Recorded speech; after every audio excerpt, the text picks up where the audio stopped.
Greetings, guys. I'm Naomi Guy. I'm Joel Guy. And on this podcast, we talk about sex, dating, and relationships and why they suck and why we suck. So I didn't agree to that. in the last episode, we just bashed on me, and we bashed a little on you. Not enough, though. You can spend more time bashing on me. We'll be talking about dating culture, and you'd be like, how would you know about dating culture? You've never had a date, you sad sack, and then you kick me. Well, let's bash on me a little bit more. Okay. I am about to start a story time. So yesterday was my birthday, and my best friend was like, hey, I have a surprise activity for you. And I was like, great. So we went and got brunch, and then we went shopping, and then we went to get tattoos together. Sorry, I like the idea that the activity is brunch. The activity is brunch. I need you to eat all of these fried eggs, and I need you to sop them up with some really good noble bread. Yeah. So we get to the tattoo shop. It's the same tattoo shop that we go to get all of our like piercings and stuff from. Would you like to give a shout out to the business?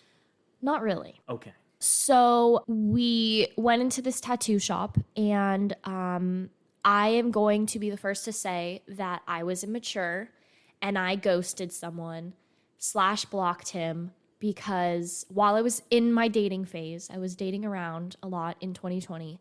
And this was one of the many men that it just didn't work out with. So I'm not gonna like give his exact name, but we'll just call him Tom. And so I am in this tattoo shop, and we're waiting for the guy to get ready. He's like setting up, and we're sitting in the front like lobby area. We'd like signed our consent forms, whatever.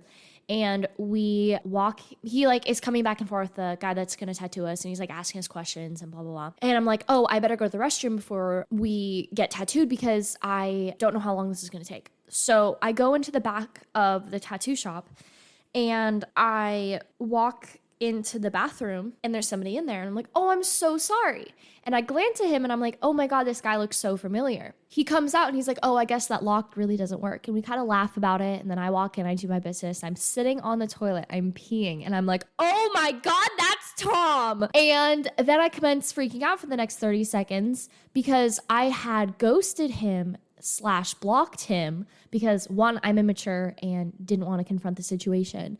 But 2, he was 28.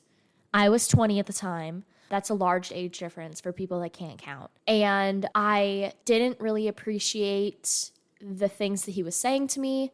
And I really just didn't like the vibes that I was getting from him. So I ended up blocking take it him. wasn't, I love you so much. No, it wasn't. And it wasn't the opposite either. It was just like we weren't vibing. And he was saying things that would make me think that he was like, oh my God, we're going to get serious really fast kind of things. Like, oh, in the future, let's take a trip to Hawaii and like things like that. So the weirdest part about this entire situation was he has since then found me on several social medias and tried to reach out. And I will be the first to admit, I'm going to say this again, me ghosting him / blocking him, not very mature of me. But him continuing to reach out and not getting the message on multiple social media platforms that I don't want to date him / I don't want to be in his life anymore is even weirder. Sorry, did you want to wrap this up? Or?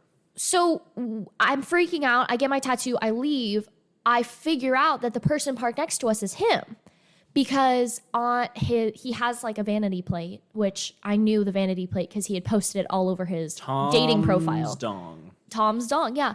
And on the front, there was a sexual innuendo on the front. You know, on when people put like stickers on the top of their windshield. Tom's dong wasn't enough? It wasn't enough. He put like a sexual innuendo on the top of his windshield. Nice. And I was just like, this is just reconfirming. Oh, and he lied about his height. That's what you wrap. No, because remember that one time I came home and I was like, hey, Joel, can you tell me like how tall this person is? Because based off of the picture they posted in a door frame, and you were like, yeah, so you and our roommate at the time got out like a tape measure. I have a video of this somewhere. And you guys were measuring the door frame compared to the picture that I had, because door frames are standardly the same size in the United States. And yeah, that's my first story. And what a story it was. Yeah, I mean, I'll just throw my 2 cents in. Ghosting sucks, and I think maybe people do it too much, but also I can completely understand women who ghost because they don't feel comfortable having conversations with men because they've had interactions with men in the past where they attempted to confront them and got blown up on or assaulted. It was creepy. I think those were the vibes that's the best word to describe the vibes I was getting. Before we get to the second story, can we try a drink? Yeah, of course. Yeah. Would you like to read it? Sure. This is Misty Withers non-alcoholic ginger beer, handcrafted in Molcateo, Washington, USA. Did you pick this up? Yeah, I picked this up from that local candy shop. Oh, cool. This was a while ago, but I know how much you like your ginger beers. You do like my ginger beer? I don't know what accent we're supposed to be doing. It's harsh. I like it. I do like a harsh ginger beer. Yeah, it's the aftertaste. It's a weird aftertaste. Yeah. The smell is also throwing me off. The smell's a little weird. It's not like ginger beer smell. I'm picking up like some other notes. It's like not beer, but it's like... Is it turmeric-y? Boy, we're getting really specific. I could not say. Would we recommend this? I would recommend it. Yeah, it's kind of like what is that called? The Lundberg stuff that you like? Bunderberg. Yeah. Bungerberg. So, second story. I had told this to Dad earlier this week, but I heard this on social media. This woman was talking about... Was this an anecdote or a story? It was a story. I was getting to that punchline. God, you stole it from me. So I heard this from a woman on social media. She said that she had officially been on the worst fifth date of anyone's life. And I was like, oh, I'm intrigued. Because I love these stories. We used to tell these stories on the app while we were both actively dating. So I listened to this woman. She was on a date and she was talking about they were out at a bar. They were sitting at a physical bar. Like they weren't sitting in a booth. They were sitting at the bar. And they'd both started their drinks and they were just, chatting, and there had become a lull in the conversation. So they're just sitting, enjoying the company, enjoying the atmosphere. And she looks over at him and she goes, he has not taken a sip of his cocktail recently. And they were holding hands. So she's like, oh, maybe I'm just holding his hand for too long. And that's why he hasn't taken a sip of his cocktail. And she's like, but wait, he has two hands. Where is his other hand?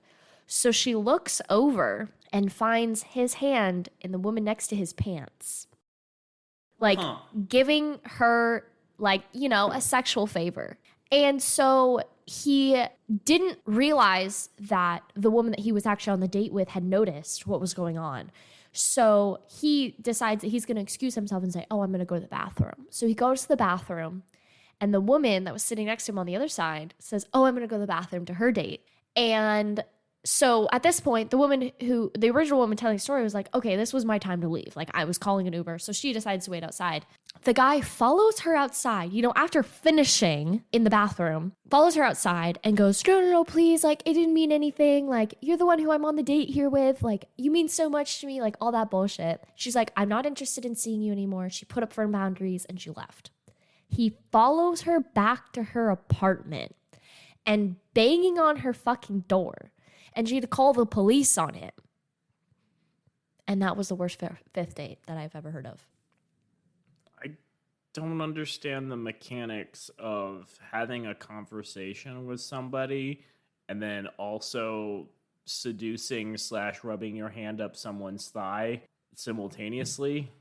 This feels more anecdote than story, Naomi. I have more of a theory on this. I have a theory that he had met the woman on the other side of him, in another time. I have many ideas on this. People can lie on the internet, Naomi. I'm entirely aware of that, but still, that's a pretty fucking good lie to come up with. That's still, I firmly believe that is possibly the worst fifth date you can ever be on. It's a weird bar. It's a weird bar, yes. Any other anecdotes, or shall we jump back in? No, I think we should just jump back in. Front seat, back porch, whatever this book is called. From the front porch to the back seat. I got it right. I had to read the book title, but... So where did we leave off, Naomi? We left off talking about the price of dating and how women felt the more money that a man spent on them, the more that they meant to that man. Yes. We talked also in the last episode about how going steady meant that people were dating less people overall and were sort of settling down with partners for extended periods of time, and how parents and older generations were completely mystified by this. And I want to jump back into where we left off to talk a little bit about money and the value of dating. Naomi, do you recall the columnist's name from episode 1 that gave us pause? Lusty leopard. No. Whoa. No, that's your favorite drink now. Lusty leopard. No, it was. Why am I just thinking roofie? Roofie. No, roofie. Oh, okay. It was Gay Head. And that one. Yes, okay, that was from episode 1, yes. She makes a return here. In 1950, Gay Head, the senior scholastic dating advisor, wrote a column that seemed to have been intended to downplay some of the emphasis on money and dating. Stressing that good character and good grooming were important qualities, she also wrote that girls like a boy who's earning some of his own dating money. They dislike feeling like they're dating a father's wallet. The implication was, of course, that girls would rather date the boy's own wallet. While her phrasing may have been untrue to her intentions in this case, the same point was made less explicitly throughout the discourse on dating. Because dates were evaluated in economic terms, it followed logically that men had to be evaluated by the quality of dates they were able to provide. The public conventions of dating, insofar as they placed money at the center of the dating system, symbolically transformed men into no more than wallets. Just as countless sources told men that they could evaluate men on the size of their breasts, others told men to evaluate men on the thickness of their wallets. The public culture of dating portrayed men, no less than women, as interchangeable commodities. Still, the language that portrays the commodification of men in dating is relatively subtle, for the process itself is obscured by the power that men's control of money gave them in this dating system. Women, on the other hand, are spoken of directly as commodities purchased by men's money. Both the words used to describe women in courtship and the advice given to men about women clearly reflects this commercial relationship. Since dating is a public act, much of the public discussion of courtship for men deals with the type of girl with whom one should be seen and how much it will cost to be seen with her. In the 1940s, the Daily Northwestern ran a column reviewing Chicago's night spots. The reviewer cautioned men to gauge their date's worth carefully. If she's blonde and simply gorgeous, he advised, take her to the luxurious green and gold Empire Room at the Palmer House, where, he warned, it will cost $3 weeknights and $3.50 on Saturday. When Senior Scholastic asked readers in the 1941 poll how much a usual date should cost, several high school boys based their answers on how much the girl was worth. Burton J. Hoffman of Philadelphia was adamant. Any chicken has to be a Lana Turner or Hedy Lamarr to rate more than $1.75 or $2 for a usual date. If it offered any consolation, the figures didn't quite measure up. Burton's figures were quite generous by contemporary standards. The question of women's monetary worth also came up frequently in advice literature. One late 1940s book for men suggested techniques for winning various types of women. For the prom queen, which the author considered an overpriced commodity, one must spend money like water. You don't win prom princesses, he said, you buy them like show horses. Women's value as dates, so far as the individual value, lay in the public impression they made, and how the possession of them made men look.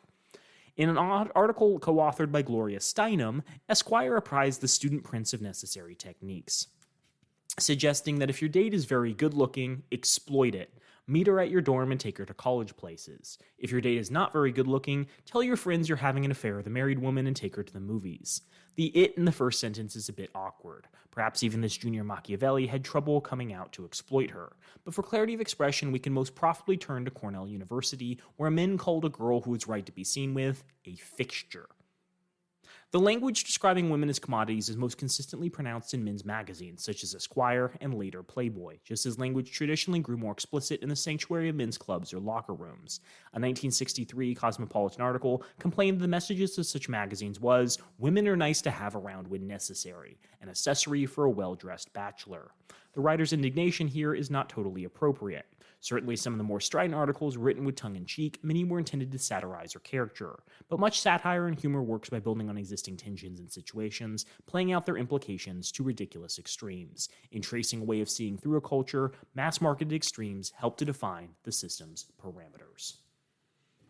That's a lot to unpack. How much do you think you're worth on a date? A medium amount? I think I'm worth at least $8. $8 can't even get you a hot dog in New York City anymore. Exactly.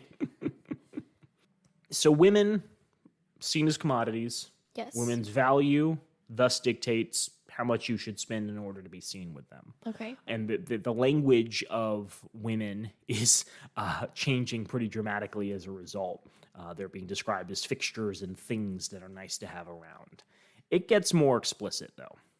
Margaret Mead, searching for a way to describe American courtship in the 1940s, came out with an apt simile. He takes her out, she wrote, like he takes out his new car, but more impersonally, because the car is his for good, but the girl is only his for an evening.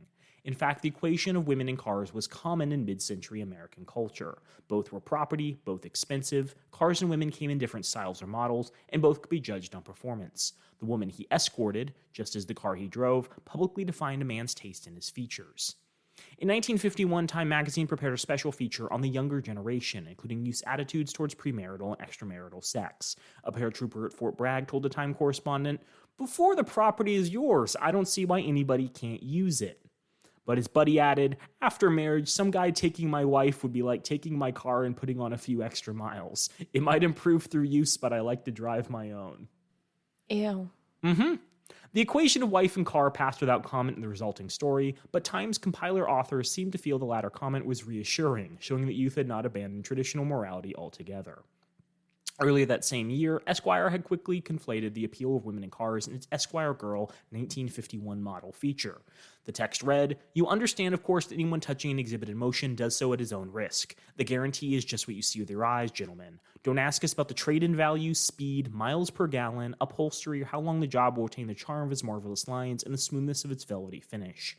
You now have the 1951 model before you, available in 12 body types, all with substantially the same chassis, the finest combination of everything that biology and industry can devise for entertainment, education, inspiration, and insomnia." The pseudo-sales pitch does note the upkeep and operation cost for the 1951 mile is slightly stupendous. In fact, these models and others like them cost American women much more than they cost men. The ideal beauty in 20th century America was a clearer standard than ever before in history, and it was an ideal held up to and available to a greater percentage of the population, both men and women, than ever before. Hollywood film stars usually embodied the ideal, which was presented to the nation through the movies and reinforced by magazine photographs and articles, advertisements, models, and pinup girls. The man who observed in 1922 that it was becoming almost impossible to tell the difference between the well-off small-town girl, the shop girl, and the city girl was clearly a poor observer. A multitude of clues remained. But he was right that increasingly in the 20th century, all three subscribed to the same basic ideals of beauty as set forth in the national media, and that all three had recourse to the same mass-produced products in an attempt to attain the ideal. With the constant example before us of Hollywood perfection, a 1950 husband hunting manual explained, our standards of physical appearance have become extraordinarily high. If you are not gifted with a perfect figure and flawless skin, there's only one solution for you. You must apply yourself relentlessly to the task of making nature over so you can take your place without self-consciousness in the race for a husband. American women spared little effort or expense in the task of making nature over. In 1956, Life magazine reported to its better than 6 million readers, American women spent $1.3 billion on cosmetics and toiletries, $660 million on beauty treatments, $400 million on soap and electric devices, and $65 million on reducing. The grand total, $2,400,000,000, the article pointed out, was 2 times the total defense budget of Italy. Expenditures on beauty have been climbing steadily throughout the century. In 1942, the Ladies' Home Journal reported that American girls spent close to $800 million a year on keeping beautiful. In 1940, Esquire complained that American women spent $7 million on charm schools in 1939 and claimed that Europe could live happily ever after on the amount American women spent every year on clothes. In 1930, the American cosmetics industry did a volume of $180 million, and the United States boasted 40,000 beauty parlors, up from 5,000 in 1920. Consumption was central to the quest for beauty. Interesting. So, women now going out on dates with men. Yes. Women's value is being seen as pretty. Yes. Women now are adapting their consumption habits to be more pretty so that they're more desirable, so they can be seen as more popular by going out on dates with men. And get more money out of the date, or like be spent. So more money will be spent on them the prettier they are. Yes. Do you see any reflection of that in the modern day? Oh, for sure. But I wouldn't say in like the commoner kind of way. Like I'm speaking of like the celebrity sense. Like the bigger, the higher your tits are to your chin, the more Drake is going to spend on you if you're a model. You know what I mean? Like an Instagram influencer. So, of course, all these reassurances about being able to improve your beauty had a dark side. Since theoretically any woman willing to invest the necessary time and money could be beautiful, a woman had no excuse for not being attractive. And in a world governed by such reasoning, the competition was always escalating. Women understood that they were competing with not only the real women in their immediate sphere, but also with the ideal women of screen and magazine, film actresses and models on whom no expense had been spared, and no skill withheld to enhance their beauty.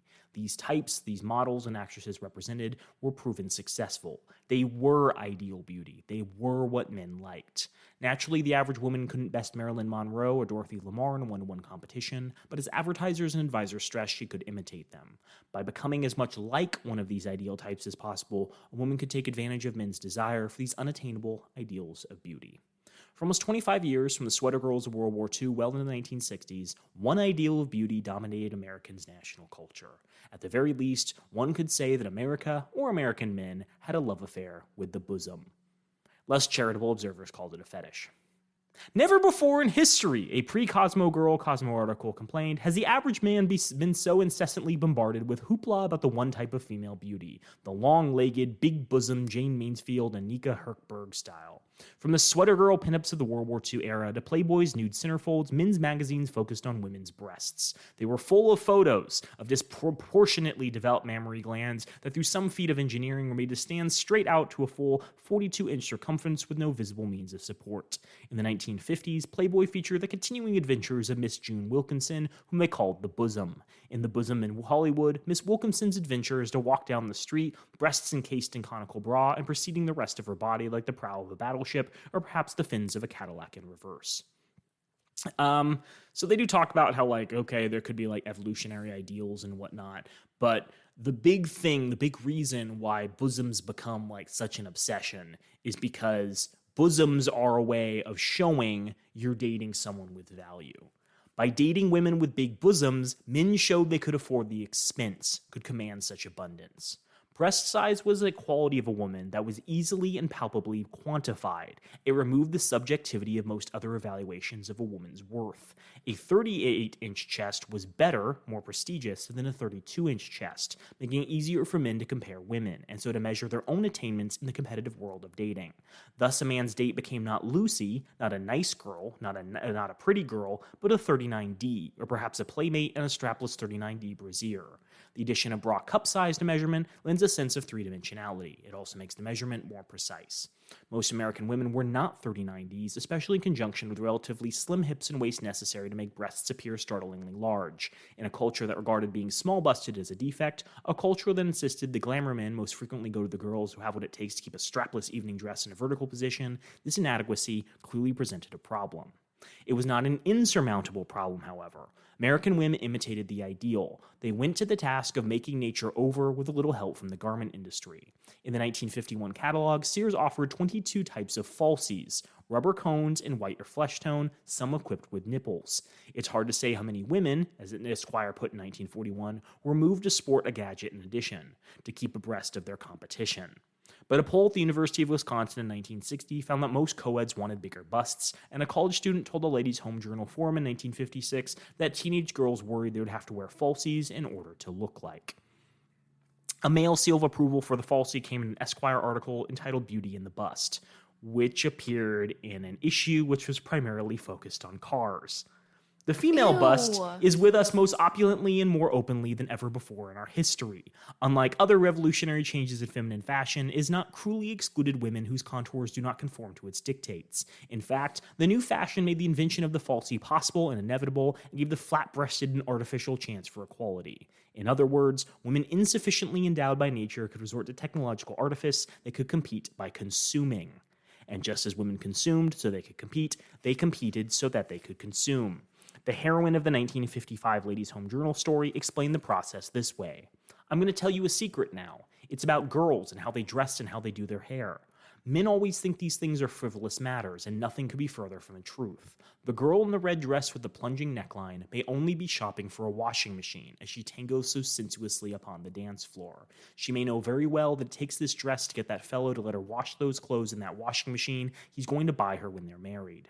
She could have explained the girl in the red dress was shopping for a husband, that she was really demure or serious, but that it took such frivolousness, such overstated sexuality to attract men. Instead, she jumped a few steps. Attracting men and getting a husband were just steps along the way. A husband was necessary, the base of the pyramid on which she would pile washer dryers and refrigerators and freezers and sterling and fine china. He would buy them for her, he would justify his possession of her. In this vision, the man is not only an interchangeable commodity, he is ultimately less important than the other commodities he makes possible. Okay, so this is a big change, because we're already talking about how, like, men and women are being devalued and seen as, like, not something valuable in and of themselves, but rather as, like, something valuable to be seen in conjunction with. And now it's like, you're not even valuable to be seen in conjunction with. You're valuable because you can provide me with the things that make my life better. Yes. And so it's like another step in dehumanizing the dating process of distancing yourself for, like, dating and getting in relationships for love. It's dating so you can find someone who's wealthy enough to give you the life you've always desired. So it's turned less into love and it's turned more into sugar baby, sugar daddy relationships. Yeah, a little bit. And this is where my idea from the second episode comes back into play, where so many of these cultural attitudes are influenced by capitalism. It's advertisers creating this ideal of a perfect life where if you're not living up to it, if you don't have these devices, if you don't have, false breasts and, all these amazing cosmetics and an electric hair iron, and, a beautiful washing machine that can, defluff your clothes, you're a failure. You're not as good as other people. And all these people are, like, changing their entire preferences in an effort to, keep up with the Joneses, to live this ideal perfect life. And so when we're discussing the history of the United States and how love changed, it's impossible to ignore how much of it was influenced by advertising, how much of it was influenced by dating. It wasn't necessarily that, like, people changed these because they wanted to stick it to the man. They changed a lot of their attitudes because it was, like, an opportunity to get the things that they desired, that they saw in, movies, TV, radio serials of the day. I don't know. I kind of feel that, like, those attitudes have been pushed into select corners. You said sugar baby, sugar daddy, and I think that's a good example. There's certainly still people out there who date for the sole purpose of, like, getting nice things and being treated to, like, experiences they wouldn't be able to afford with people their own ages. And it's interesting. Like that conservative dating app that we talked about. A little bit. I was thinking, there's a bunch of sugar baby apps that are out there, and it's fascinating that, like, the expectation now in culture is, like, if you're a young woman who wants the nicer things, you have to date an older man who probably has some personality or attractiveness defects, because either women his own age won't put up with him, or he, like, wants a piece of eye candy he can flaunt around. Yeah. And maybe that's a reflection on our economy. It's that our expectation is these are people in their 50s and 60s, because we recognize that, like, men in their 30s and 40s probably don't have a stable financial situation. Yeah. But I do think in general that attitude has shifted, because a lot of women are financially independent now. And so they may not have all the things that they want per se, but they're not dating with the expectation that the person they're dating is going to, like, provide them a new washing machine. It's pretty likely they already have that. Yes. I don't know. It's kind of strange because, like, sometimes I see on social media, like, oh, I want, like, that my significant other to make me, like, a stay-at-home mom or a stay-at-home girlfriend or a stay-at-home wife or whatever. But then there's the exact opposite, which is, like, I would want to make my husband or boyfriend or partner into a stay-at-home, like, person. You know what I mean? So it, like, it goes both ways now. Naomi, I'm looking ahead. So what's the conclusion of this? What does this all end up doing? Well, more domestic violence. What I was getting at was marriage. Oh. The importance attached to engagement rings, bridal showers, wedding gifts, and extravagant weddings and receptions emphasizes the crucial place of consumption and the culmination of courtship. The wedding business was big business. In 1960, for example, when the median American family income was $4,900 a year, an average wedding cost $3,300. The bride and groom received an average of $1,000 worth of gifts. The average bride spent $243 for her trousseau, and the average groom spent $398 for an engagement ring. What's a trousseau? I think that's dress ensemble. Like a slip? I don't know. Okay. I'm not smart enough. I'm recounting anecdotes, Okay. not stories. Saw. More than the average honeymoon cost more than $361. Look in 1957 did a 4-page 10-photo spread on double wedding, double glamour. Double glamour. Boy, I'm really good at pronouncing things. Glamour. Glamour. I'm thinking all these French terms. An unaverage wedding with 600 guests, 12 bridesmaids, 14 ushers, and 3 bridal consultants. Each bride received 600 plus presents, which were displayed in a separate building and guarded at night. U.S. News and World Report estimated that newlyweds were worth $23 billion to the U.S. economy. An advice book for women summed it up. Merchandise plus marriage equals our economy. In a very real sense, that bold statement was true. Marriage allowed young men and women to fully enter into society, to take their places as adults in the social and economic structure of America. In a culture that's centered around consumption, taking one's place meant establishing a new unit of consumption. Receiving and buying goods gave young men and women a sense of belonging to their culture, a personal sense of meaning. The act of consuming gave them a joint interest that cemented the relationship between bride and groom. Within such a culture, it was only appropriate that this ritual of initiation privileged the act of consuming. Here, marriage became, in an additional sense, the culmination of courtship. For while the theme of consumption and courtship is tangled, this much is clear. Courtship was, for most young Americans in this era, the time when they began actively consuming America's visible plenty. In their courtship, youth defined themselves through acts of consumption and in terms of consumption. Thus, they celebrated their lives and their love. That's interesting because every so often, like, something comes up on my social media talking about weddings and the different, like, the wedding industry within itself is billions of dollars every year. And it has been since that time period, apparently. But I think that the biggest hack that I've been given, that if I'm ever end up planning a wedding for one reason or another, that if you put in an item into a search engine, like cups, you put cups into a search engine, and then you put in wedding cups, keyword wedding, or marriage cups into the same search engine, the same cups that you're going to see on the first search are twice to 3 times as much just because you put the wedding label on the cups that you were, or the item that you're looking up. And they do this because they understand that weddings are such a big industry in this, well, all the countries. Like, I don't know a single country that weddings aren't like a huge like deal. Like, India has 7 days of celebrations when there's a wedding. There's big, more and more, you're seeing more and more elaborate weddings. But then there's this opposite sort of generational shift that we're seeing with our generation, where they're just going and eloping by themselves or with their 10 closest friends. Yeah, I was thinking that if young people in our current day and age are living with a partner for extended periods before they get married, the likelihood they already have all the things they need to make their household run is pretty high. Yeah. And even if they don't have like the perfect washing machine or the perfect dryer, it's very likely they're happy with whatever they need. Yeah. So the idea of having this elaborate wedding and expecting to get all these amazing gifts seemingly is diminishing over time. That's at least my perception, because you don't need gifts. I mean, if anything, you might just need straight cash to, help finance a nice honeymoon. Honeymoon, something like that. One thing that I saw recently that made my heart grow 3 sizes in a single day was, I think it was a TikTok of a woman who was explaining how she and her partner were helped by their friends to plan a wedding in a week. I didn't get the exact details, but it sounded like her partner has like terminal cancer. They wanted to get married before like he inevitably passes.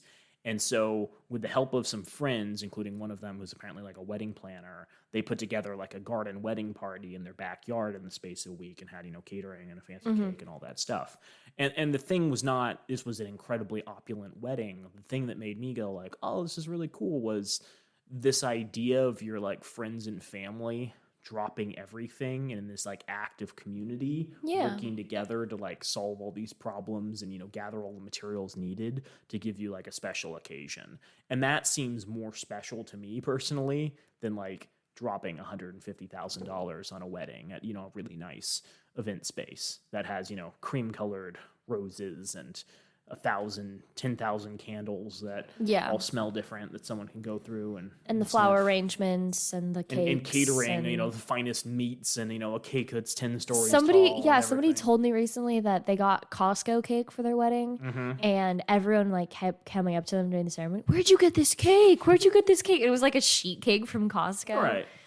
But they like didn't have that long waiting list, and they didn't have to wait 3 months in advance to like put in their wedding cake order, and they just ordered it like 2 days before, and it was ready in time for the ceremony. You know what I mean? I'm not judging people who have like fancy weddings and aspire to that. I think the big question that's worth asking is, why do you want those things? Yeah. Like there's certainly things at a wedding that like are kind of make or breaks that, kind of define the wedding experience to some people. There's a lot of other things where people purchase them just because they want their wedding to look like other weddings. They want their wedding to, have like a cool DJ. They want their wedding to, be in a church because that's where weddings are supposed to happen. So they spend, a couple $1,000s renting the space. And I think it's really worth questioning, like, what is this about? Is it about the appearance of looking like you got your act together and are entering, this symbolic commitment? Or is it about like celebrating a relationship and like the joining together of two families or whatever? I don't know. It does seem a bit ridiculous to me if you're a young person in this time getting married at the youthful age of 18 to 20 to your partner who is 21 to 23, having no money, expecting, your parents to pay for most of it, and then, piecing your life together afterwards. Yeah. That's just crazy. Yeah. And, the idea of going deeply into debt for a singular day of fun and excitement is also baffling to me. Yeah. You should do a 7-day wedding. You should get a camel stuffed inside a hippo, stuffed inside a rhino. I feel like the hippo should be outside of the camel. I don't know how one prepares hippo. I don't think it's a common delicacy. It sounds gamey, honestly. It sounds like it might kill you when you're trying to Eat cook it? Yeah. Yeah. You just It's drop like the you do it hippo with into like a pot like a lobster. like a crawfish, yeah. Yeah. So Naomi, we've talked about women as commodities. But now we want to talk about the thing that all of our listeners have subscribed to our podcast for. Hot, sex. Steamy sex. Yeah. So youth born in the first 4 decades of the 20th century had sexual experiences fundamentally different from the experiences of their 19th century counterparts. Of course, the sexual activities of youth were not totally different, as many excellent histories have shown. American Victorians are neither anti-sexual nor asexual. 19th century youth played kissing games that rivaled 20th century versions, engaged couples indulged in what their grandchildren call heavy petting, and rates of premarital intercourse did not change drastically at the beginning of the new century. What changed was not sexual acts so much as what those acts meant, how they were perceived, what symbolic freight they carried. Individual sexual expression changed less than the context for that expression. The new context for understandings of sex, however, profoundly changed how the youth experienced sex. In the 20th century, sex and sexuality increasingly entered the public sphere and became part of the very definition of 19th century Americans had participated in the creation of public discourse on sex, prescribing, regulating, and categorizing. But this discourse was not a discourse of youth. Youth, as we understood the term, hadn't come into being. As discussions touched on young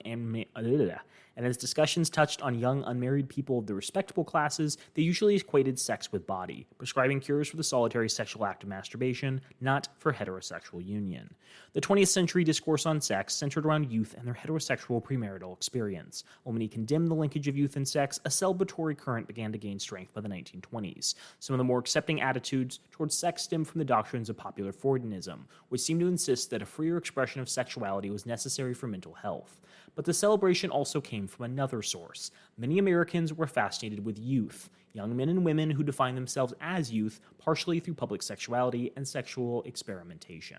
Public discourse absorbed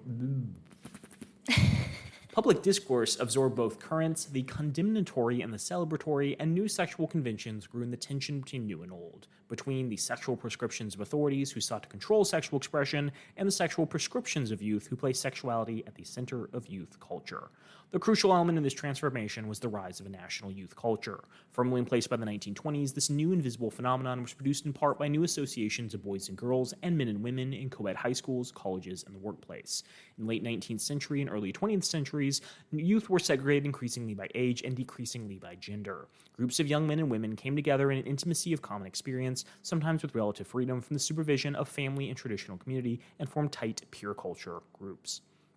By the 1920s, when more and more youth had access to peer cultures and national media was helping to create a national peer culture, youth had become the transcendent definitional category, the encompassing category defined in opposition to age, that overrode the more traditional opposition category of nature.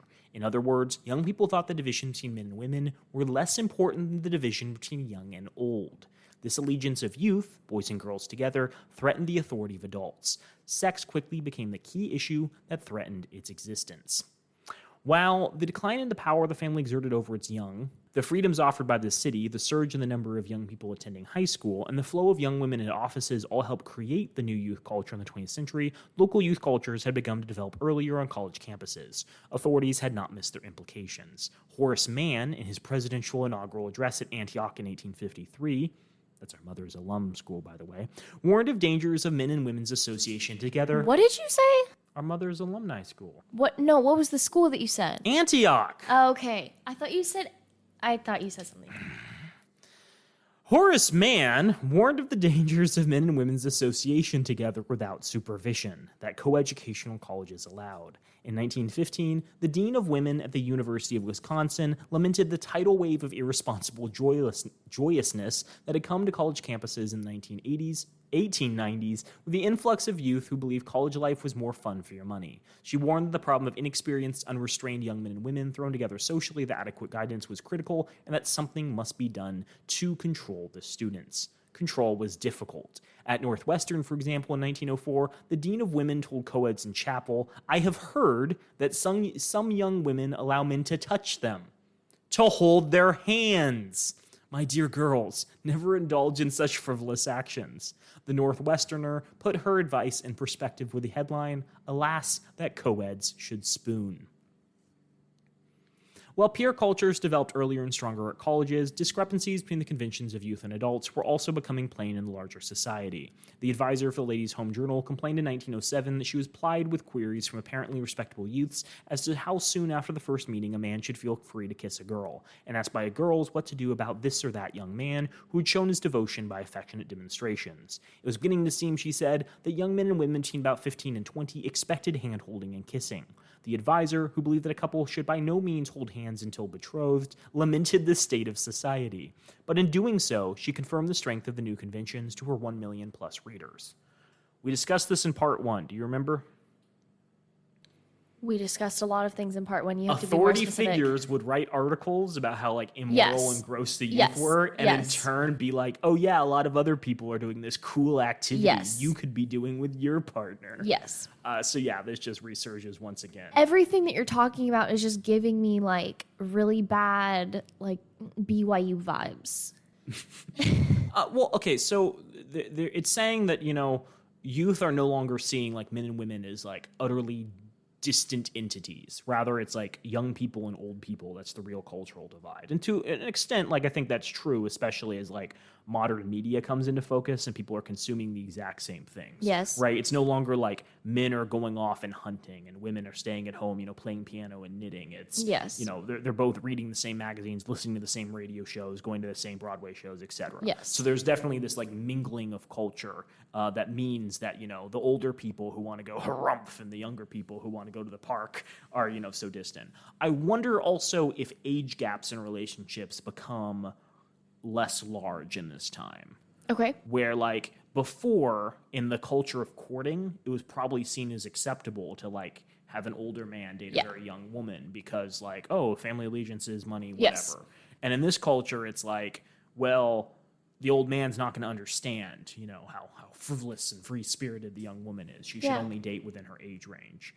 But then, of course, you have this weird thing where it's the girl wants to be dating the guy who's financially successful, not the guy's father. Mm-hmm. So you can see that there's some tensions there, but I would say for the most part, age would play a big role. Yeah. So you talked about this, I think in our last episode, petting and necking. Yes, necking. Petting and necking were the major conventions youth contributed to courtship in the years between World War I and the sexual revolution of the 1960s. A significant percentage of young people had premarital intercourse during this period, but it did not become conventional behavior among youth until the mid-1960s. In 1922, the Ann Arbor Times-News argued that snuggle pupping, a briefly popular term for petting, was nothing new. Years ago, it was called spooning, later fussing, and then petting. So you have snuggle pupping, spooning, fussing, and then petting inevitably. And that's just the same word for spooning now. That's very funny if like you were like, I'm going to go spoon my partner. Oh, my word. You're going to do all sorts of indecent things. No, I was going to cuddle her in bed. How dare you? In the bedroom. The author, though he sounds like an eminently sensible man, turned out to be wrong. He assumed that petting was just a new term for the light lovemaking celebrated in the popular songs of courtship in the late 19th century. What is light lovemaking? Another writer in the 1920s defined the petting party as a party devoted to hugging. By the 1930s, petting would have a more exact definition, one that was a long way beyond spooning and hugging. While the technical language of the science varied in different parts of the United States, necking was generally accepted to mean caresses above the neck and petting caresses below. Caresses above the neck. I don't even know. It's like, let me fondle tickle your forehead. ear. A 1950s marriage text offered a more exact distinction. In necking, stimulation is from the neck up, and the main areas of sexual stimulation remain covered by clothing. The neck, lips, and ears are utilized extensively as sexual objects. Petting, on the other hand, includes literally every other caress known to married couples, but does not include complete sexual intercourse. Of course, as sexual acts go, neither petting nor necking were new. Their new significance lay in their naming, in their rise to conventionality, and their symbolic importance to youth. Petting was no longer on the fringes of courtship. It was something couples did in absolute privacy, not knowing how others were doing the same. It was no longer what boys and young men did with lower-class girls, exploiting them to save respectable girls from sexual pressure. Sex was accepted by youth, male and female.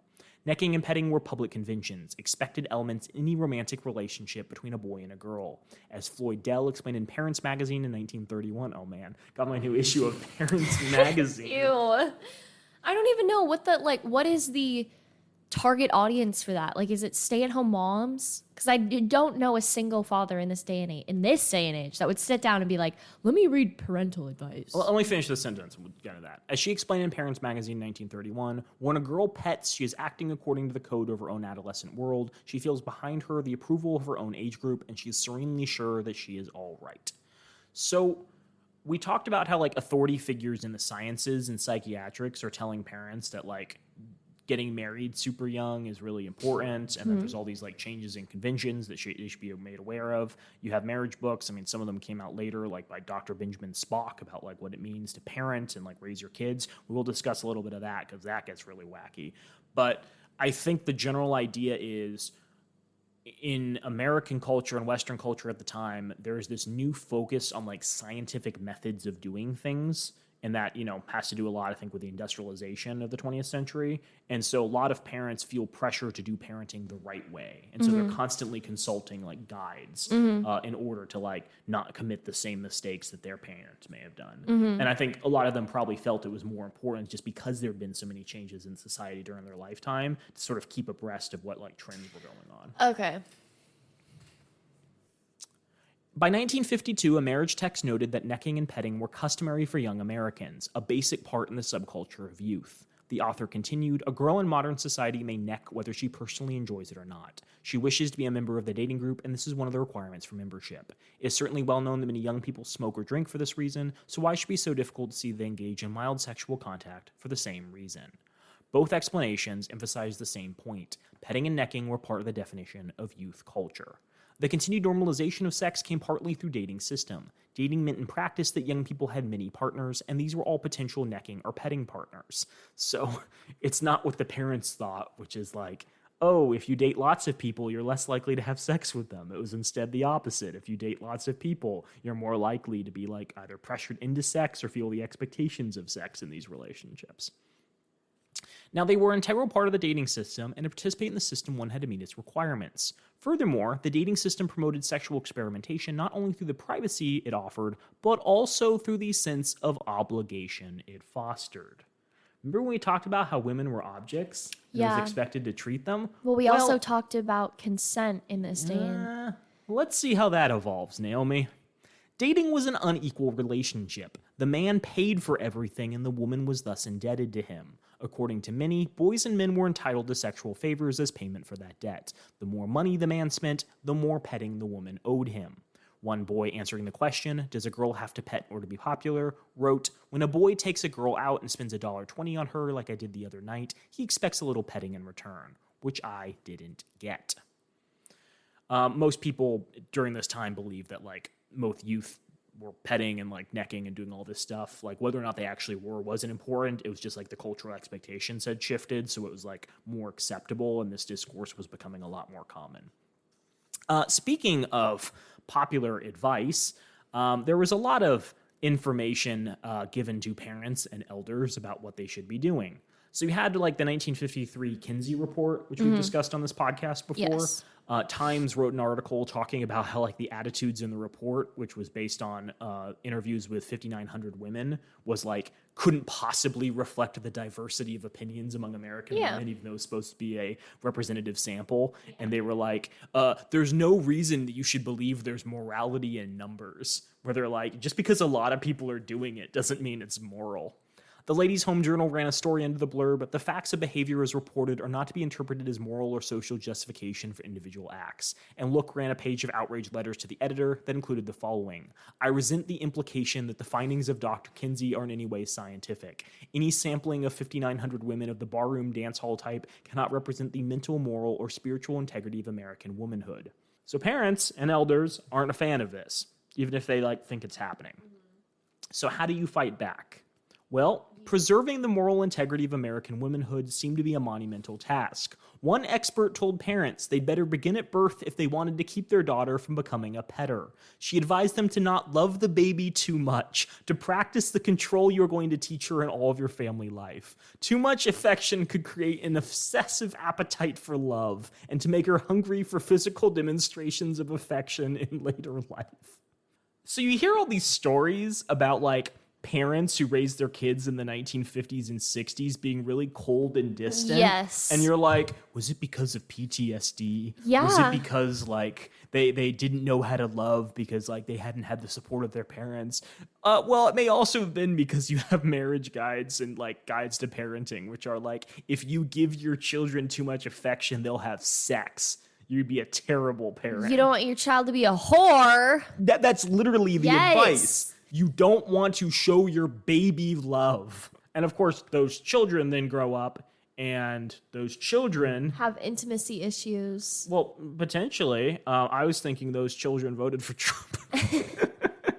No, I don't mean to make digs. That's not the point of this podcast. He's making digs anyways. So how do parents address this? Well, they don't love their kids. That's one answer. One of the other options is by not limiting youth's privacy. Sorry, it is by limiting youth's privacy. So you heard already about how like parents would arrange these, youth dances for like middle school students. That's one good example, is having, your youth chaperoned by other parents in public.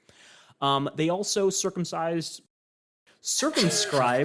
the private time available to their children on dates by requiring them to be verifiable destinations or supervised events, and by controlling curfews. One magazine suggested parents set curfews at the time the date was supposed to end, plus 45 minutes for the couple to get something to eat. Many parents used some version of this formula, and if everything in town closed at 12:30 p.m., they reasoned, what were couples going to do if allowed a 12:30 curfew? Of course, couples could buy some private time by foregoing the customary snack or by skipping the movie and getting a plot summary from a friend's insurance. But that was not so likely to happen on a casual date. Double or group dates also limited sexual privacy. By restricting access to a family car, thus strongly encouraging couples to double up, parents ensured a certain amount of peer chaperonage. Petting and necking would still go on, but weren't as likely to get out of hand with another couple in the front seat. Finally, parents used the classic technique of supervised privacy. Just as, in years past, girls had received serious callers in the parlor with parents discreetly chaperoning from another room, 20th century parents encouraged teenagers to have their private time at home, where knowledge of an adult present in the house would usually limit sexual experimentation. All of this was also used by colleges and universities. Oh, I'm sorry, I didn't add my sound effects. What? Thank you, Naomi. Where the struggle between students and authorities of the right to privacy is much better documented. This was probably important because parents were like, I'm going to send my kid to college, but what if they have sex? And universities were like, well, part of our sales pitch is we won't let our kids have sex. Okay. So they began as simple codes and became increasingly lenient and complicated as time went on. In 1915, for example, at the University of Wisconsin, the rules for women's dormitories simply said that a man could be received on Saturday, Sunday, and holiday afternoons, and until 10 p.m. nightly, and that business calls of 10 minutes would be permitted at other times. I'd like to sell you this Tupperware, young woman. These regulations devote an equal amount of space to spelling out quiet hours, requiring that bedroom slippers be worn after 10 p.m. But the number and complexity of rules built up year by year. By 1962, at the University of Michigan, the official student handbook devoted 9 of its 15 pages to rules for women. The length was necessary because the system was so complicated. Curfews varied from night to night, were stricter for underclass women, and were mediated by varying numbers of ALPs, automatic late permissions, for which some events qualified and others did not. The system of penalties for lateness showed how carefully student behavior was monitored. Penalties began when a student had 11 late minutes, but late minutes could be accumulated one at a time throughout the semester. Rules in the earliest years of the 20th century were less specific and elaborate, not because they were lenient or unimportant, because authorities assumed many things that did not need to be said. They generally assumed that young women would not receive callers if not suitably chaperoned, that respectable and serious women students would not wander around all hours of the night with young men, and they were not always right. But as patterns of permissive behavior in society changed, and as the character of student bodies also changed, these assumptions were less founded. The multiplying system of rules and the finer distinctions they entailed show how beleaguered the old assumptions were. Authorities now had to tell students that they must behave according to the social standards of reputable places of entertainment and homes. They had to craft a myriad of rules to make sure that these students did. You ever wonder why there's TAs on your floor in college? Really? That's a big role. Well, I mean, I just kind of assumed that ASU just needed TAs, to wrangle the hooligans. I mean, that's not completely wrong. I mean, part of it is like having someone who like a student can confide in if there's like stuff going on, who can connect them with resources at the university. I mean, that certainly ASU resources. Yeah. But a lot of it is like making sure that students are following the student handbook and the codes of conduct. And like, while it isn't like sex these days, it still has to do with like what's permissive in society, like doing drugs or alcohol consumption at school. So yeah, that's something to think about. So how did people get together if they had all these rules? Well, they set a series of rules about like what counted for events. So in the University of Michigan, the dean's office announced in 1947 of any mixed group, more than 2 people, listening to a football game must be registered as a party before noon the preceding Thursday and have secured the requisite number of approved chaperones. Many students disapproved because they saw it as an incursion onto their privacy. Spontaneity of contact between the sexes was being eroded in the 40s, and with it many of the possibilities for sexual privacy. So the refuge offered by dormitory lounges and date rooms were not especially secure. At the University of Michigan in the 1950s, women students fought with the resident head of the use of the Stockwell House Lounge. Under pressure, girls passed a resolution against petting or lying on the couches in the lounge, but the following semester, the house director said the problem of over-amorous couples persisted and proposed setting up a lounge patrol. Students, in a counter-proposal, suggested setting up an alternate visitors' room where students could feel free to take grandmothers and great aunts. So there's sitting rooms at a lot of these universities, at ASU, there were a number of lounges around the dorms too, where you could go make food or do homework or whatever. The only patrol that was in our lounges was the amount of cockroaches. That kept people out of there. Right? No, they kept people out of there. Nobody wanted to be in there. So the university is like, stop having sex on our couches. And students are like, no. And they're like, okay, well, we're going to have cops that enforce the no sex in lounge rules. And like, well, what if we have a second lounge where you can take your grandmother who's visiting and not see people making out on couches? And I guess that's the solution. This seems too much. So why is this book called Front Porch to the Back Seat? Tell me, Joel. Students looked for privacy elsewhere. In 1937, Pulse, a student magazine at the University of Chicago, listed 9 tried-and-true necking places on campus. While these spots were safe from campus authority eyes, the authors warned they weren't likely to be completely private. Instead, they recommended the automobile whenever possible. Cars were generally considered the best and most private opportunity for sexual privacy. A short story in Mademoiselle describes college girl cars with boxes of tissues and clean seat covers that were parked in a lot behind the dormitories where the student couple made love. But many colleges and universities had regulations against students having cars. In 1963, students at a Midwestern university launched a campaign about this restriction. One male student told the New York Times Magazine that the issue wasn't transportation but privacy. We wouldn't care if the car had no wheels, just so long as they had doors.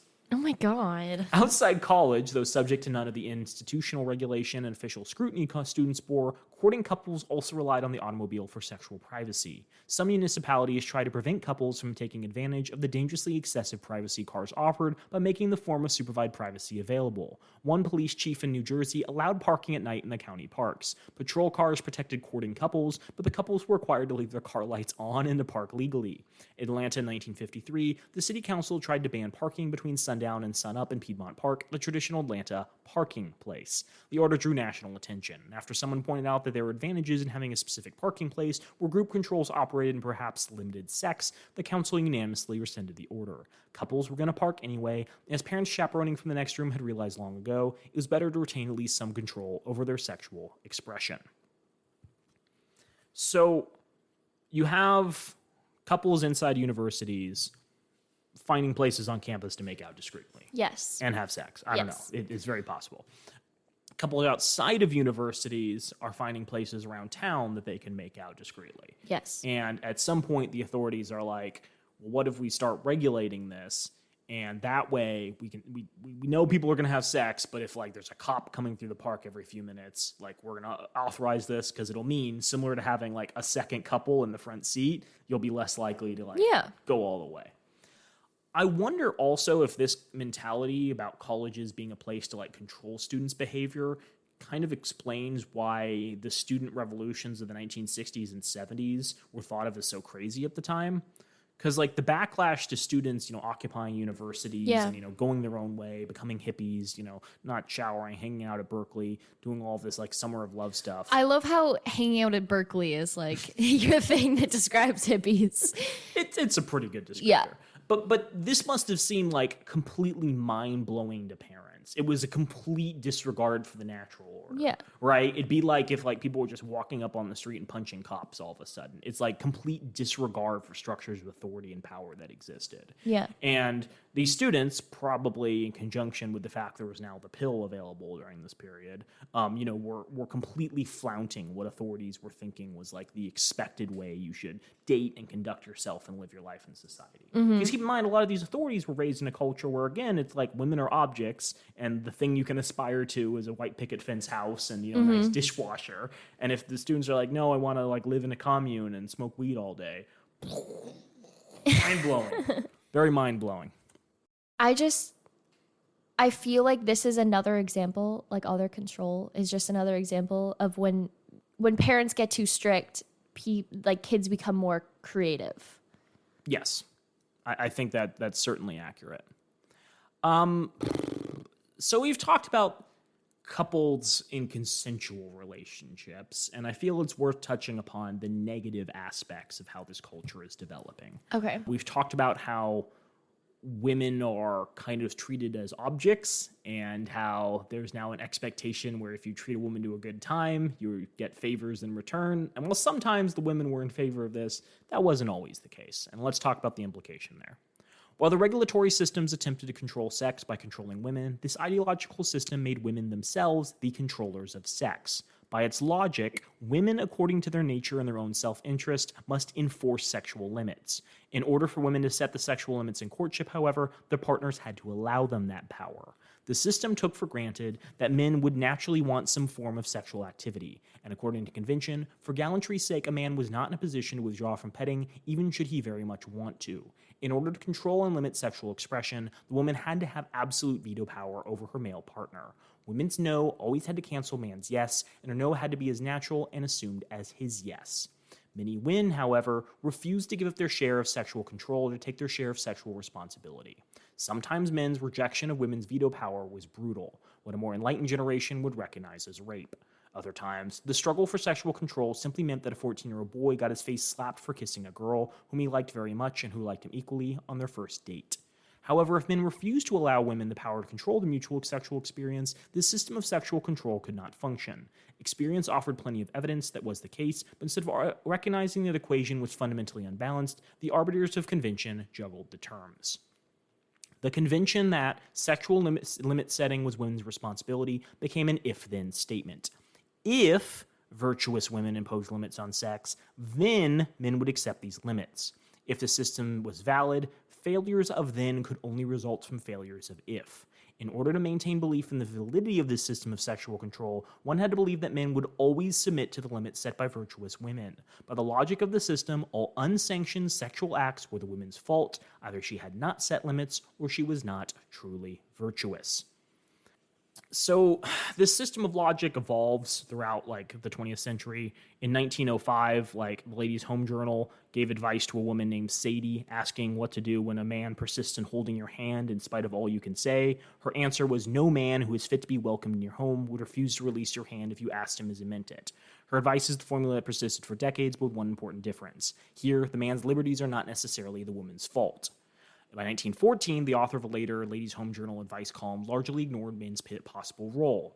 A girl wrote from a co-ed college asking what to do about boys who refused to date girls that didn't allow privileges. Their advisor, Miss Parks, replied, I think that girls are largely responsible for the attitude of boys in this manner. For if, whenever fun merged into familiarity, the women would instantly check such conduct, the boys would soon learn what to expect whenever they dared transgress the barrier of a self-respecting manner. Yeah, this doesn't go well.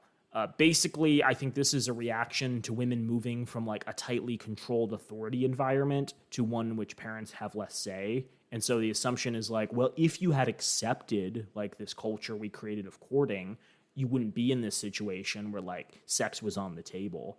And so it's up to you to like enforce the limitations here. And if you like really cared, you would like put up a fight. And so it's very much a victim blaming culture. But it goes even further than that, because as soon as like this culture of like sex becomes more acceptable and this idea that more and more people are having sex, this popularizes the idea that men are owed even more sexual favors over time, and this like gets directly to intercourse. It's also kind of where like slut culture comes about, where men begin to like share stories about which women are known for being loose when you like buy them really fancy dinners. And so unfortunately this then perpetuates this idea where if you treat this girl to this really nice dinner and dance date, then she's going to have sex with you, and if she doesn't, then like you're obliged to take what you feel is deserved. So that's like really terrible, and it's not good that again the authorities were reinforcing a lot of this based on the premise of science and like evolution. So not only did subscribers to the system often excuse men, even violent rapists, from responsibility for their acts, many authorities and experts directly encouraged boys and men to sexually exploit women. Their encouragement encompassed a wide range of behavior. While writers of teen advice columns, when they assumed that boys were within their rights to try all the girls out, meant only necking, there was no logical reason why such advice would be so restricted. Other experts pushed it further. One of the most direct advocates of man's sexual aggression was a psychologist, Dr. Albert Ellis. Whether or not Dr. Ellis's firsthand lips, tongue, and genitalia sex research was enthusiastically endorsed by the entire psychological profession, he was able to present an impressive list of credentials to the purchasers of his best-selling book, Sex and the Single Man, in 1963. Ellis, using the classic scientific journal article form, notes the case, established that men could not remain sexually abstinent without physical or psychological impairment of health. So it's like, if you don't like give me sexual favors, I'll die. It's the whole like women are responsible because you got me horny. Yes. He then advised men how to satisfy their sexual needs. Ellis favored calm, consistent, forceful de-propagandization of women because it yielded more generalized results. The girl that you persuade to think well of sex relations today will usually be a more willing bedmate for some other fellow tomorrow. However, he did not discourage physical persuasion. From the first time you make a pass at a girl, he advised, try to go as far as you can possibly go with her sexually. He then described proper technique in great detail. As extreme as it sounds on paper, this pattern of aggression and limited force confronting stubborn resistance was taken for granted by many advisors. Dear Abby, in Blue Gene Biology, portrayed all boys as potential wolves verging on rapists. She advised meeting male force with violence. A stereophonic slap ought to discourage any mad lover. And if he really likes you, she reassured girls, a slap won't anger him. He'll respect you. This conventional pattern did merge into behavior. A study of male aggression on a university campus found that over half of co-eds questioned were offended by a date's behavior at least once during the school year. Not great. It's wonderful, I think, that the culture is loosening up and there's no longer as many mores surrounding like women being tainted or impure, when, they're having sex with their partners willingly. But unfortunately, this also encourages the idea that like sex is an owed aspect of relationships in conjunction with the whole idea that women are commodities. And like this goes both ways, because you have women who are now responsible when like they don't fend off like sexual aggression, but also the idea that all men are potentially rapists. And like it's up to the woman to like mitigate his urges.